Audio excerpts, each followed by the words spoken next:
আজকে চ্যালেঞ্জটা শুধুমাত্র এই সরকারের নয়, কারণ এটা একটা ইন্টারিম গভর্নমেন্ট। চ্যালেঞ্জ কিন্তু আপনাদের সামনে, কারণ সামনের দিকে যে সরকার আসছে সে সরকার আপনাদেরকে তৈরি করতে হবে।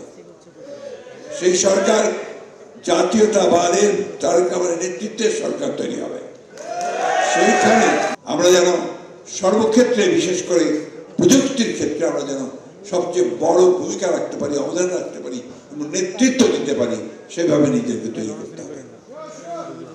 একটা কঠিন সময় পার করছি আমরা।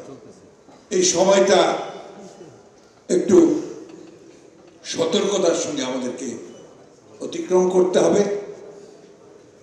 আমাদের বিএনপিকে নেতৃত্ব দিতে হবে এবং সাফল্য অর্জন করতে হবে। আজকে ইন্টারিম গভর্নমেন্ট তা আমাদের সমগ্র বাংলাদেশের, বিশেষ করে ছাত্র জনতার সমর্থিত, তাদের দ্বারা এই সরকার গঠিত হয়েছে। তাদের দায়িত্ব সুনির্দিষ্টভাবে বলা আছে,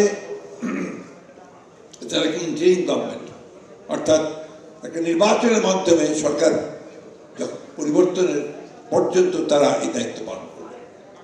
এবং ছাত্র জনতাই তাদের উপর সেই দায়িত্ব অর্পণ করেছে যে তারা কতগুলো মৌলিক বিষয়ে যে সমস্যাগুলো আছে সেই সমস্যাগুলোকে দূর করে সংস্কার সাধন করে একটা উপযুক্ত সুষ্ঠু নির্বাচনের পরিবেশ তৈরি করে দেবেন।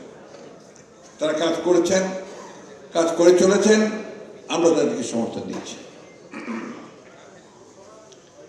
কিন্তু একই সঙ্গে এক কথা খুব স্পষ্ট করে আমরা বলতে চাই যে বাংলাদেশের মানুষের মূল যে আকাঙ্ক্ষা, সে আকাঙ্ক্ষা হচ্ছে একটা গণতান্ত্রিক রাষ্ট্রের, একটা গণতান্ত্রিক সমাজের সেই আকাঙ্ক্ষাটাকে বাস্তবায়িত করতে আমাদের যে সমস্ত সমস্যাগুলো সৃষ্টি হচ্ছে সেগুলোকে দূর করতে হবে। তার বেশি কিছু করতে গেলে সময় যত বেশি যাবে তত বেশি সমস্যা তৈরি হবে।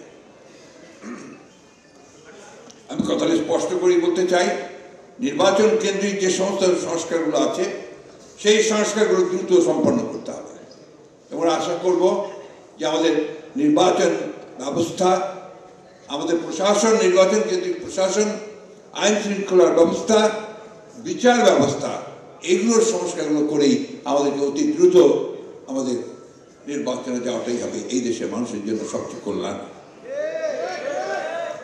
আমরা একটা জিনিস আমাদের নিজেদের মধ্যে আনতে হবে। আমরা মানুষের সামনে, যারা আমাদের চেয়ারম্যান সাহেব যে কথা বারবার বলছেন, যে আমরা মানুষের সামনে আমাদের যে ইমেজ, বিএনপির ইমেজ, সেটাকে যেন আমরা আগে যেভাবে ছিল সেইভাবে যেন ধরে রাখতে পারি। এটা আমাদেরকে রাখতে হবে, মানুষের সঙ্গে থাকতে হবে, তাদের সুখে দুঃখে পাশে থাকতে হবে, আর সমস্ত অন্যায়কে প্রতিরোধ করতে হবে এবং অন্যায়ের বিরুদ্ধে দাঁড়াতে হবে।